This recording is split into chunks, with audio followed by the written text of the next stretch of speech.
Thank you. Thank you. Thank you so much. I'm Harold O'Neill. I'm a musician, dancer, martial artist, and composer. And I'm here today to talk to you about improvisation and communication and how we can stay connected through our improvisation. I believe that improvisation and communication are crucial to our existence, key pieces to our life.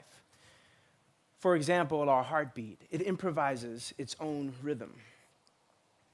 Even though we can map it out and put it on a chart and analyze it, it's still this unpredictable, unique rhythm that each and every one of us possesses. If someone's standing on my foot, I have to tell them, well, you know what, I don't have to, but it'd probably be a good idea for me to tell them, hey, you're standing on my foot, and if you could, please move. A baby has to cry to let us know it's hungry. Now, these are just small pieces of a larger system. And we're going to look at these pieces and see how they affect our relationships with ourselves and others. Now, I'm from Kansas City, Missouri. I was born in Arusha, Tanzania, in Africa, actually. But Kansas City is where my childhood was.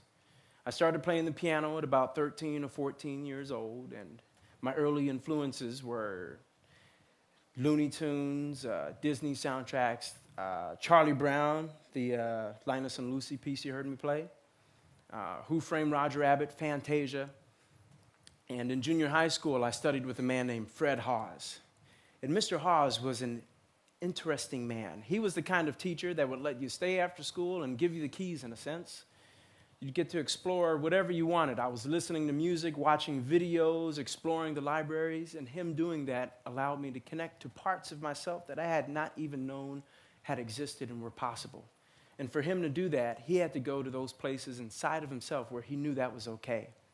What I mean is that in order for him to help me to make a difference in my life, in order for any of us to make a difference in anyone's life, we have to take the time to go to that place inside of ourselves where we hear that voice, this inner expression, this inner yearning, and connect with that in order for us to make the right decisions as we improvise our expression. Now, over the years, I've had many mentors. Margie Jarrett, who I studied with in high school, Mr. Norman Harris, who was my first martial arts teacher. And it was in the martial arts where I learned about moving meditation, where you could take any movement or anything and do it over and over again and have it become a vehicle on the path of discipline towards infinite insight. Now, when I say discipline and movement and things like that, I really mean anything. There is a meditation to walking. There is a meditation to eating. There is even a meditation to talking, if you could imagine that. Now, after Kansas City, I moved to Boston, and then to New York. And it was in New York where I met Andrew Hill. And Andrew was one of the jazz pianists who were the pioneers and innovators of America. I met him at Manhattan School of Music, where he was giving a workshop. At the end of the workshop, I came right up to him. I said, Andrew, I love your music. I want to be in touch with you. I want to stay in contact with you. I took a risk, improvising, putting myself out there. And he was more than happy to have me in that way. In fact, he said he wanted to be my mentor and have I be his apprentice. Now, over time, we got to know each other, and I would hang out with him every now and again, come by for different holidays at different times. But the funny thing about Andrew and I's relationship is that still to this day, we've never sat at the piano and played together. Most of the time, our relationship was just us hanging out, being together as people. I do remember one time, though, I was practicing, and Andrew stood behind my shoulder watching, and he simply said, Harold, this piece, why do you play it this way? And I, answering as honest as I could, simply responded, I don't know. And he seemed fine, said okay, and walked off. It was from Andrew that I learned firsthand that if you can't relate to someone in that way, it doesn't matter how good you are, how much of a master you are, if you cannot connect to someone in that way, then what's the point? So now I'd like to paint a picture. And we could paint a picture of anything, but let's have this picture be of a mountain. Paint this picture in your mind, this mental picture. And this mountain is going to represent us, the bottom of it being our birth, and the top of it being our death. Now, one thing that's important, though, is that when I say mountain, I don't mean the mountain that you can see and touch in that same way. This mountain I'm talking about is of indeterminate size or shape. So as we're moving along this mountain, with the nature of our existence, we're only able to experience it and perceive it one instantaneous moment at a time.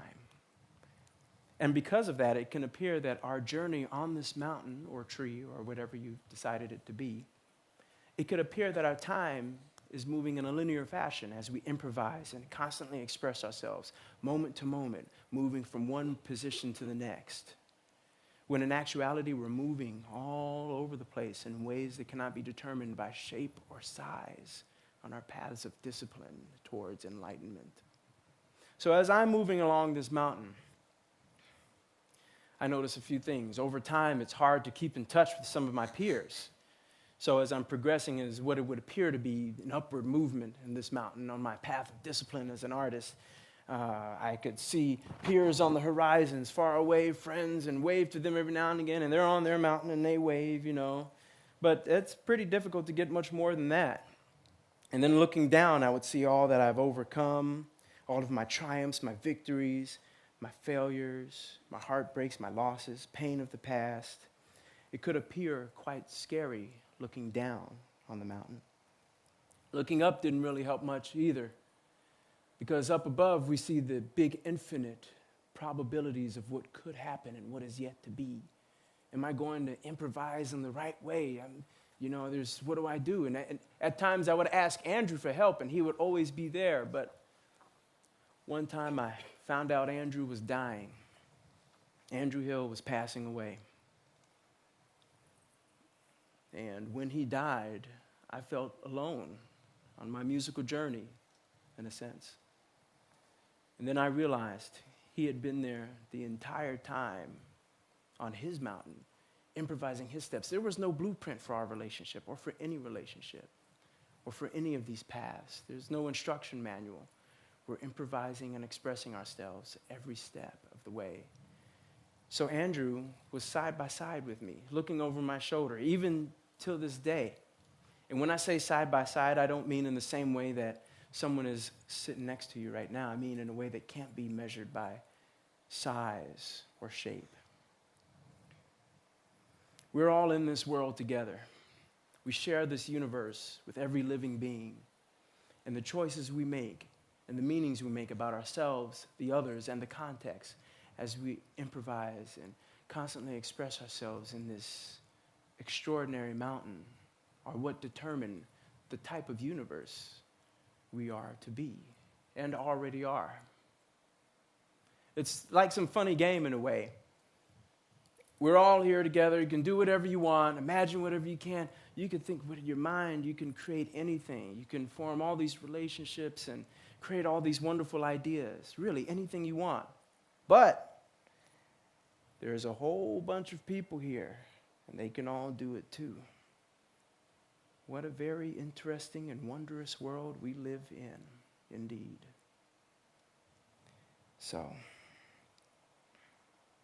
let's create something together. I'm going to play some more. Is that okay? Are you fine with that? Okay. So just shout out some themes, any ideas, anything, real quick. Anything. Rhapsody in Blue. Okay, what else? One more. It could be a tree, duck, a car. Okay. All right. I got a couple of things. Let's see what we can come up with. I'm going to improvise something here.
Thank you. Thank you. So, when we're truly improvising, we can never be wrong. The steps have never been taken before. We're creating the path as we step. There's no way we can do it wrong. We're the creators. But if that's true, then the opposite has to be true. We can never be right. There's no correct way to do it. So then a person says, this doesn't make any sense. What does he mean? Can't be wrong, I can't be right. What am I just flowing and just drifting and just in this world, right, wrong, it doesn't matter? Well, that's the thing. The question is not whether it's right or wrong when we improvise. The question is it what we want? And that is something we can follow up with at another discussion at another time. Thank you.